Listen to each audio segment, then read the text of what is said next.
Sound বক্সের আওয়াজ কমাতে বলায় প্রতিবেশীকে মারধরের অভিযোগ, প্রাণনাশের হুমকির অভিযোগে থানায় লিখিত অভিযোগ। সাউন্ড বক্সের আওয়াজ কমানোর কথা জানাতে গিয়ে প্রতিবেশী যুবক আক্রান্ত হওয়ার অভিযোগে চাঞ্চল্য ছড়িয়েছে পুরাতন মালদা ব্লকের শাহাপুর এলাকার ডিস্কো মোড়ে। ঘটনায় আহত সুদীপ ঘোষের পরিবারের পক্ষ থেকে মালদা থানায় লিখিত অভিযোগ দায়ের করা হয়েছে। অভিযোগ, শুক্রবার গভীর রাতে একটি দোকানের ওপরে ঘরে উচ্চস্বরে সাউন্ড বক্স বাজানো হচ্ছিল। সেই সময় প্রতিবেশী সুদীপ ঘোষ শব্দের মাত্রা কমানোর অনুরোধ করলে কয়েকজন ব্যক্তি তার উপর চড়াও হয়ে বেধড়ক মারধর করে বলে অভিযোগ। পরিবারের দাবি, অভিযুক্তরা শুধু মারধরই করেননি, সুদীপকে প্রাণনাশের হুমকিও দেন। বাধা দিতে গেলে পরিবারের অন্যান্য সদস্যদেরও হুমকি দেওয়া হয় বলে অভিযোগ। গুরুতর আহত অবস্থায় সুদীপ ঘোষকে প্রথমে স্থানীয় স্বাস্থ্যকেন্দ্রে এবং পরে মালদা মেডিকেল কলেজ ও হাসপাতালে ভর্তি করা হয়। শনিবার পরিবারের পক্ষ থেকে মালদা থানায় লিখিত অভিযোগ দায়ের করে অভিযুক্তদের বিরুদ্ধে কঠোর আইনানুগ ব্যবস্থা নেওয়ার দাবি জানানো হয়েছে। ঘটনার তদন্ত করছে পুলিশ। অন্যদিকে যাদের বিরুদ্ধে অভিযোগ উঠেছে তাদের মধ্যে একজন অভিযোগ অস্বীকার করেছেন।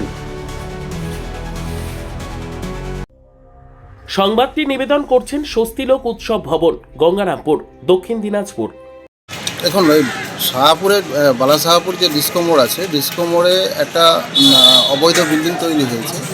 সেটা হচ্ছে পীযূষ দাস এই বিল্ডিংটা তৈরি করেছে। সেখানে নিচে বিরিয়ানির দোকানের জন্য ভাড়া দেওয়া হয়েছে এবং ওপরে তিনতলাতে অসামাজিক কার্যকলাপ চলে। সেখানে মদ্যপান থেকে শুরু করে জুয়া খেলা মাঝে মাঝেই এটা চলে এবং সাউন্ড বক্স বাজানো হয় গভীর রাত্রি পর্যন্ত। সেখানে আমার ভাস্তা সেখানে বলেছিল আমার জেঠিমা অসুস্থ, তো বয়স প্রায় 80+। কবেকার ঘটনা এটা? এটা গতকাল রাত্রে হয়েছিল। গতকাল হচ্ছে 31 তারিখ। 31 তারিখ রাত্রি 11:30টার দিকে।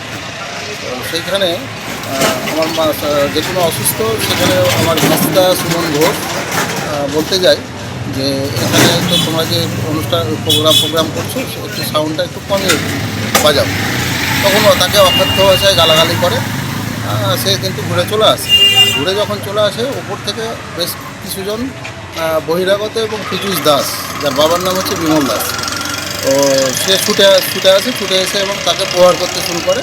প্রহার করতে যখন শুরু করে তখন সে পড়ে যায় এবং তার গলায় একটা চাঁদির চেন ছিল, সেটাও ছিনিয়ে নেয় তারা।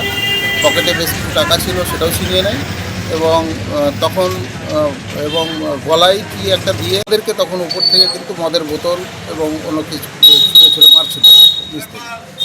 সেই সময় আমরা প্রতিবাদ বলতে যাই তাদেরকে এবং আশেপাশের আরও কিছু লোক জোগাড় হয়।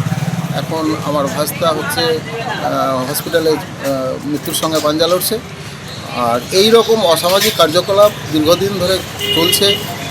এটা বন্ধ করার জন্য প্রশাসনের দ্বারস্থ হয়েছি আমরা। সর্বোত্তম সুযোগ সুবিধা রয়েছে আতিথেয়তায় সুপরিচিত স্বস্তিলোক উৎসব ভবন। অতিথিদের যে কোনো অনুষ্ঠানের জন্য উপযুক্ত ওয়ান স্টপ ডেস্টিনেশন। আমরা আপনার বিশেষ অনুষ্ঠানটিকে অবিস্মরণীয় করে তুলি। স্বস্তিলোক উৎসব ভবন, শিববাড়ি রোড, গঙ্গারামপুর, দক্ষিণ দিনাজপুর। হামেশাই ওখানে কি আসর বসতো?